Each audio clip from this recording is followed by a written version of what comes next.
പ്രിയപ്പെട്ട വിദ്യാർത്ഥികളെ നമസ്കാരം. ശ്രീനാരായണ ഗുരു ഓപ്പൺ യൂണിവേഴ്സിറ്റിയുടെ MA മലയാളം 3ാം സെമസ്റ്ററിലെ വൈദേശിക സാഹിത്യ സിദ്ധാന്തങ്ങളുടെ ഒരു മുൻവർഷ ചോദ്യപേപ്പറാണ് നമ്മൾ ചർച്ച ചെയ്യുന്നത്. ചോദ്യങ്ങളിലേക്ക് കടക്കാം. കല ആദർശവൽക്കരണമാണ് എന്ന് പറയുന്നതിൻ്റെ കാരണങ്ങൾ വിവരിക്കുക. പാശ്ചാത്യ സാഹിത്യ വിമർശനം ആരംഭിക്കുന്നത് പ്ലേറ്റോയുടെ റിപ്പബ്ലിക് എന്ന ഗ്രന്ഥത്തിലൂടെയാണ്. പക്ഷേ അത് കലയെ പരിപോഷിപ്പിക്കുന്ന തരത്തിലായിരുന്നില്ല രചിക്കപ്പെട്ടത്. തീവ്രമായ കലാനിഷേധമായിരുന്നു പ്ലേറ്റോയുടെ സാഹിത്യ വിമർശനം. കലയെ നിഷേധിച്ചുകൊണ്ടാണ് പാശ്ചാത്യ ലോകത്ത് കലാവിമർശനം ജന്മമെടുത്തത്. സോക്രട്ടീസിൻ്റെ മരണം അതിനൊരു കാരണമായി തീരുന്നു. പ്ലേറ്റോയുടെ ആദർശ രാഷ്ട്രസങ്കല്പം പ്രശംസയും വിമർശനവും ഒരുപോലെ ലഭിച്ച ഒന്നാണ്. അദ്ദേഹത്തിൻ്റെ സങ്കല്പത്തിൽ 2 ലോകങ്ങളാണ് ഉള്ളത്. ഒന്ന് അനശ്വരവും ദൈവസൃഷ്ടവുമായ ആശയലോകം. രണ്ടാമത്തേത് ഇന്ദ്രിയങ്ങൾ കൊണ്ട് മനുഷ്യനെ തിരിച്ചറിയാൻ കഴിയുന്ന നശ്വരമായ ഭൗതിക പ്രപഞ്ചമാണ്. ഈ ഭൗതിക പ്രപഞ്ചം യാഥാർത്ഥ്യമല്ല എന്നാണ് പ്ലേറ്റോയുടെ പക്ഷം.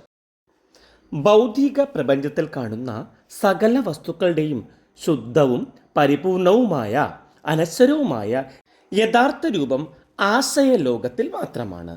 അതിൻ്റെ അപൂർണമായ അനുകരണം അല്ലെങ്കിൽ വികൃതമായ നിഴൽ മാത്രമാണ് ഭൗതിക പ്രപഞ്ചത്തിലെ വസ്തുക്കൾ. യഥാർത്ഥമല്ലാതെ വസ്തുക്കളെയാണ് കലാകാരന്മാർ തൻ്റെ സൃഷ്ടിയിലേക്ക് പകർന്നു വയ്ക്കുന്നത്. അതുകൊണ്ട് തന്നെ കല ഒരിക്കലും യാഥാർത്ഥ്യമല്ല എന്നാണ് പ്ലേറ്റോയുടെ സിദ്ധാന്തം. ആദർശ ലോകത്തിൻ്റെ അനുകരണമായ ഭൗതിക പ്രപഞ്ചത്തെയാണ് കലാകാരൻ സൃഷ്ടിയിലൂടെ അനുകരിക്കുന്നത്. അതുകൊണ്ട് കല അനുകരണത്തിൻ്റെ അനുകരണമാണ് എന്ന് പ്ലേറ്റോ അഭിപ്രായപ്പെടുന്നു. ആദർശ രാഷ്ട്രത്തിൽ പ്ലേറ്റോ കവിതയ്ക്ക് സ്ഥാനം നൽകിയിരുന്നില്ല. രണ്ടാമത്തെ ചോദ്യം, സ്ത്രീവാദത്തിൻ്റെ പ്രാരംഭഘട്ടം വിവരിക്കുക. ലിംഗസമത്വത്തിൻ്റെ അടിസ്ഥാനത്തിൽ സ്ത്രീകളുടെ അവകാശത്തിനു വേണ്ടിയുള്ള വാദം എന്നാണ് ഓക്സ്ഫോർഡ് ഡിക്ഷണറി ഫെമിനിസത്തെ നിർവചിക്കുന്നത്. ലിംഗസമത്വത്തിൻ്റെ അടിസ്ഥാനത്തിൽ സ്ത്രീകളുടെ അവകാശത്തിന് വേണ്ടിയുള്ള വാദം. 17ാം നൂറ്റാണ്ടിലെ ലാറ്റിൻ അമേരിക്കൻ കവിയായ സിസ്റ്റർ ജുവാനയുടെ രചനകളിൽ ഫെമിനിസത്തിൻ്റെ സ്വഭാവം പ്രകടമായിരുന്നു. സിസ്റ്റർ ജുവാനയുടെ രചനകളിലാണ് ഫെമിനിസത്തിൻ്റെ ആദ്യ സ്വഭാവം കാണാൻ സാധിക്കുന്നത്. ഫ്രഞ്ച് വിപ്ലവം സ്ത്രീവാദ ചിന്തകൾക്ക് ശക്തി പകർന്ന ഒരു രാഷ്ട്രീയ സമരം തന്നെയാണ്. ഇംഗ്ലണ്ടിൽ 17ാം നൂറ്റാണ്ടിൽ ആവിർഭവിച്ച പ്രൊട്ടസ്റ്റന്റ് മതം സ്ത്രീപക്ഷ ചിന്തകൾക്ക് കാരണമായിട്ടുണ്ട്. അതുപോലെ തന്നെ പ്രൊട്ടസ്റ്റന്റ് മതവും സ്ത്രീപക്ഷ ചിന്തകൾക്ക് കാരണമാണ്. 1642 400 സ്ത്രീകൾ ഒപ്പിട്ട ഒരു നിവേദനം പൊതുസഭയിൽ നൽകിയതാണ് അതിൽ പ്രധാനപ്പെട്ട ഒരു സംഭവം. കുടുംബത്തിനുള്ളിൽ സ്ത്രീകൾ നേരിടുന്ന പ്രശ്നങ്ങളായിരുന്നു ആ നിവേദനത്തിൻ്റെ ഉള്ളടക്കം. 1792 Mary Wollstonecraft vindication of the right of woman എന്ന ഗ്രന്ഥം പ്രസിദ്ധീകരിച്ചു. സ്ത്രീയെ സ്വതന്ത്ര വ്യക്തിയായി അംഗീകരിക്കണം എന്ന വാദത്തിനാണ് ഈ ഗ്രന്ഥം മുൻതൂക്കം നൽകിയിരിക്കുന്നത്. ആശയപ്രകടനത്തിനും സാഹിത്യരചനയ്ക്കും സ്വാതന്ത്ര്യമില്ലാതിരുന്ന സ്ത്രീകളെ പൊരുതുന്ന മനസ്സുള്ളവരാക്കി മാറ്റാൻ ഈ കൃതിക്ക് സാധിച്ചു. സ്വാതന്ത്ര്യം, സമത്വം, സാഹോദര്യം എന്ന ആശയം സ്ത്രീകളുടെ സാമൂഹ്യ ജീവിതത്തിലും പ്രകടമാകണമെന്ന് വുൾസ്റ്റോൺക്രാഫ്റ്റ് നിർദ്ദേശിച്ചു. ഫെമിനിസ്റ്റ് ചിന്താ പദ്ധതിയിലെ ഗൗരവപൂർണമായ ആദ്യ രചനയായിരുന്നു vindication of the right of woman എന്ന് നിരൂപകർ അഭിപ്രായപ്പെടുന്നുണ്ട്.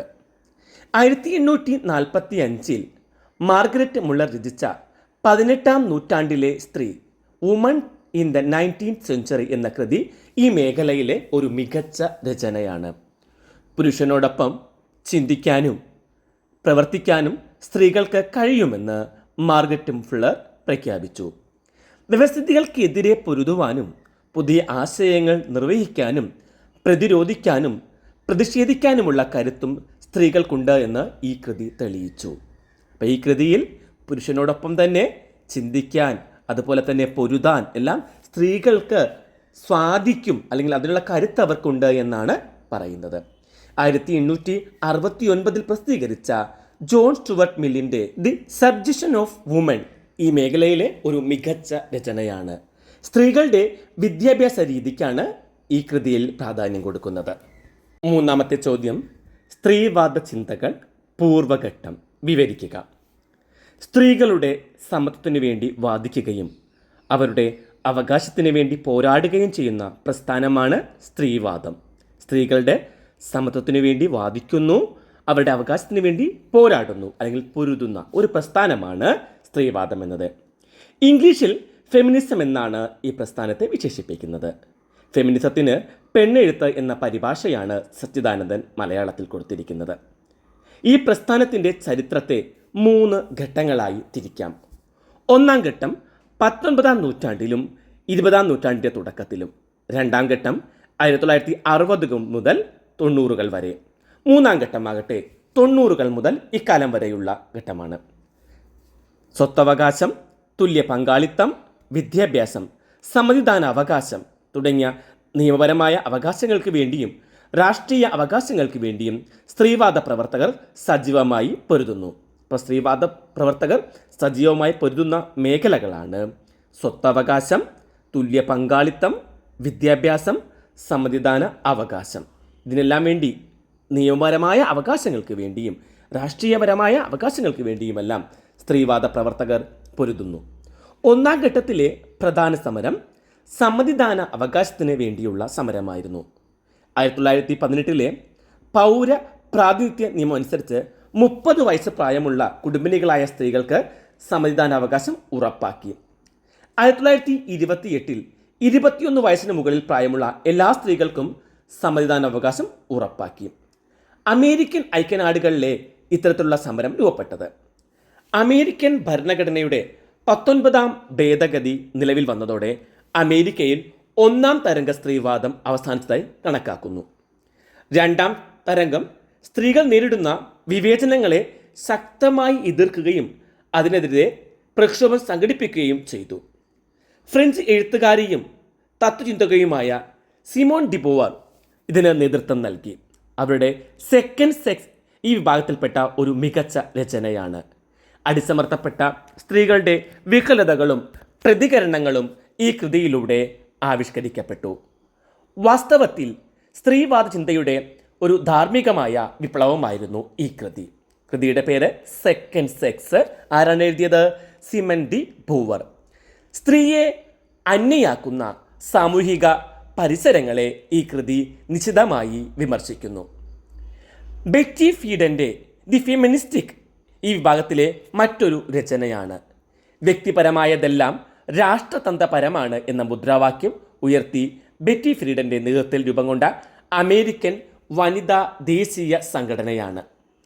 ഒരു സ്ത്രീ പുരുഷ ബന്ധത്തിൻ്റെ സമത്വം, അതിലൂടെ ലഭ്യമാകുന്ന സമ്പൂർണ്ണ മാനുഷികതയുമാണ് സ്ത്രീവാദം മുന്നോട്ട് വയ്ക്കുന്നത്.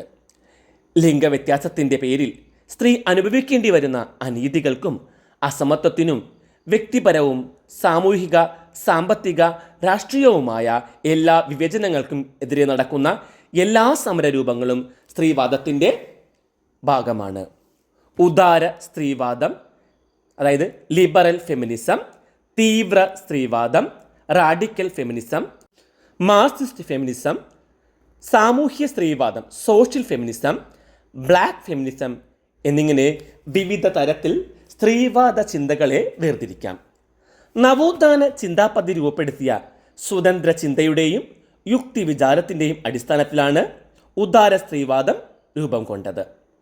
മേരി വുൾസ്റ്റൺ ക്രാഫ്റ്റും ഹാരിയറ്റ് ടൈലറ്റും ഈ വാദത്തിൻ്റെ പ്രചാരകരാണ്. മേരി വുൾസ്റ്റൺ ക്രാഫ്റ്റ്, ഹാരി ടൈലറ്റ് ഉദാര സ്ത്രീവാദം, അതായത് ലിബറൽ ഫെമിനിസത്തിൻ്റെ വക്താക്കളാണ്. സ്ത്രീയുടെ മേലുള്ള പുരുഷൻ്റെ അധികാരഘടനയെ ചോദ്യം ചെയ്യുന്നവരാണ് റാഡിക്കൽ ഫെമിനിസ്റ്റുകൾ. സ്ത്രീയുടെ വളർച്ചയ്ക്ക് തടസ്സമായ കുടുംബ സാമൂഹ്യ ബന്ധങ്ങളെ ഇവർ നിരാകരിക്കുന്നു. സ്വാതന്ത്ര്യവും സമത്വവും ചൂഷണത്തിൽ നിന്നുള്ള മോചനവും ചൂഷിതർക്കായുള്ള ശക്തമായ പ്രതിരോധവും അടിസ്ഥാന പ്രമാണമായി സ്വീകരിച്ചിട്ടുള്ള സ്ത്രീപക്ഷ ചിന്തയാണ് മാർക്സിയൻ ഫെമിനിസം. കുടുംബജീവിതത്തിലേക്കും സ്ത്രൈണ അനുഭവങ്ങളിലേക്കും വ്യക്തിബന്ധങ്ങളിലേക്കും കടന്നു ചെല്ലുന്ന സ്ത്രീവാദമാണ് സാമൂഹ്യ സ്ത്രീവാദം എന്നത്.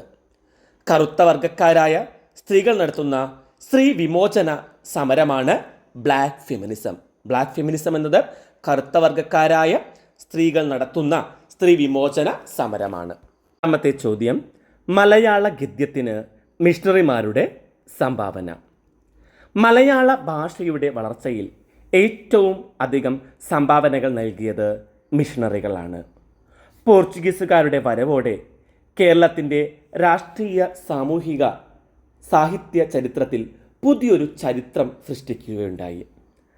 തുടർന്നു വന്ന ഡച്ചുകാരുടെയും ഇംഗ്ലീഷുകാരുടെയും ലക്ഷ്യം വ്യാപാരമായിരുന്നുവെങ്കിലും സാംസ്കാരിക, സാമൂഹിക രംഗത്തും അവർ ശ്രദ്ധ ചെലുത്തി.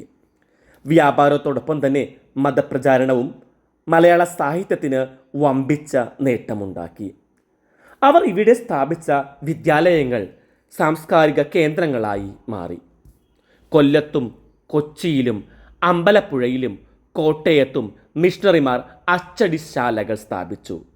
കൊല്ലത്ത്, കൊച്ചി, അമ്പലപ്പുഴ, കോട്ടയം ഇവിടങ്ങളിലാണ് അച്ചടിശാലകൾ ഉണ്ടാക്കിയത്. ക്രിസ്തീയ തത്വം, ക്രിസ്തീയ വണക്കം എന്നിവയായിരുന്നു അവിടെ പ്രസിദ്ധീകരിച്ച കൃതികൾ.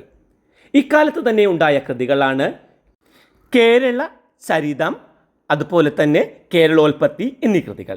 വളരെ സ്വതന്ത്രമായ ഒരു ഗദ്യശൈലി ഈ കൃതികളിൽ കാണാം. കേരള ഗദ്യ സാഹിത്യത്തിന് വഴിയൊരുക്കുന്നതിൽ മിഷണറിമാർ വഹിച്ച പങ്ക് വളരെ ശ്രദ്ധേയമാണ്. എന്നാൽ അതോടൊപ്പം തന്നെ എടുത്തു പറയേണ്ട ഒന്ന്, കേരളത്തിൽ ഒരു ഏകീകൃത മലയാള ഭാഷയ്ക്ക് രൂപം നൽകിയിരുന്നത് മാർത്താണ്ഡവർമ്മയുടെ കീഴിലുള്ള തിരുവിതാംകൂർ ഏകീകരണമായിരുന്നു. മലയാള ഭാഷയുടെ വളർച്ചയിൽ ഏറ്റവും അധികം സംഭാവനകൾ നൽകിയ വൈദേശികനായിരുന്നു അർണോസ് പാതിരി. 18-ാം നൂറ്റാണ്ടിൽ അദ്ദേഹം മലയാളം പോർച്ചുഗീസ് നിഘണ്ടു എന്ന വ്യാകരണ കൃതി രചിച്ചു. കേരളത്തിലെ കത്തോലിക്കരുടെ മെത്രാനായിരുന്ന റവറൻഡ് ഫാദർ ആഞ്ചലോ ഫ്രാൻസിസ് രചിച്ച വ്യാകരണ ഗ്രന്ഥവും ക്ലെമന്റ് പാതിരി രചിച്ച മലയാള നിഘണ്ടുവും മലയാള ഗദ്യത്തിന് സഹായകമായി തീർന്നു. പൗലിനിയോസ് പാതിരിയാണ് മലയാള ഗദ്യ സാഹിത്യത്തെ പോഷിപ്പിച്ച മറ്റൊരാൾ. മലയാള ലിപിയിൽ ആദ്യം അച്ചടിച്ച കൃതി സംക്ഷേപ വേദാർത്ഥമാണ്. ക്ലെമന്റ് പാതിരി എഴുതിയ ഈ കൃതി റോമിലാണ് അച്ചടിച്ചത്. ക്ലെമന്റ് പാതിരിയുടെ സംക്ഷേപ വേദാർത്ഥം ഇത് റോമിൽ അച്ചടിച്ചതാണ്. ഇംഗ്ലീഷ് ഭാഷയുടെ പ്രചാരം, വ്യാകരണം, നിഘണ്ടു തുടങ്ങിയ പുസ്തകങ്ങളുടെ പ്രസിദ്ധീകരണവും പ്രചാരവും മലയാള ഗദ്യ സാഹിത്യ പുരോഗതിയെ സഹായിച്ച ക്രൈസ്തവ പുരോഹിതന്മാരുടെ ഈ പ്രവർത്തനങ്ങൾ മലയാള സാഹിത്യത്തിൽ മൗലിക പരിവർത്തനം നടത്തി. ഈശോ സഭക്കാർ വൈപ്പിൻ കോട്ടയിൽ സ്ഥാപിച്ച സെമിനാരിയിലാണ് ആദ്യമായി മലയാളം പഠിപ്പിച്ചത് വൈപ്പിൻ കോട്ടയിലെ സെമിനാരിയിലായിരുന്നു. റോസിൻ്റെ നിയമാവലി എന്ന ഗദ്യകൃതിയുടെ കർത്താവായ ഫ്രാൻസിസ് റോസയാണ് മലയാളത്തിൽ പാണ്ഡിത്യം നേടിയ ആദ്യ വിദേശ മലയാള മിഷണറി. മതപ്രചാരണത്തിനുള്ള ഉപാധിയായിരുന്നു മിഷണറിമാരുടെ വിദ്യാഭ്യാസ പ്രവർത്തനങ്ങളെങ്കിലും സാമൂഹിക കാര്യങ്ങൾക്ക് മലയാളത്തിൽ പ്രതിപാദിപ്പിക്കുന്ന ഗ്രന്ഥങ്ങൾ ഇവർ തയ്യാറാക്കി. അത്തരത്തിൽ പ്രധാനപ്പെട്ട ഒന്നാണ് ഡോക്ടർ കരിയാട്ടിൽ ഔസേപ്പ് കത്ന രചിച്ച വേദതർക്കം.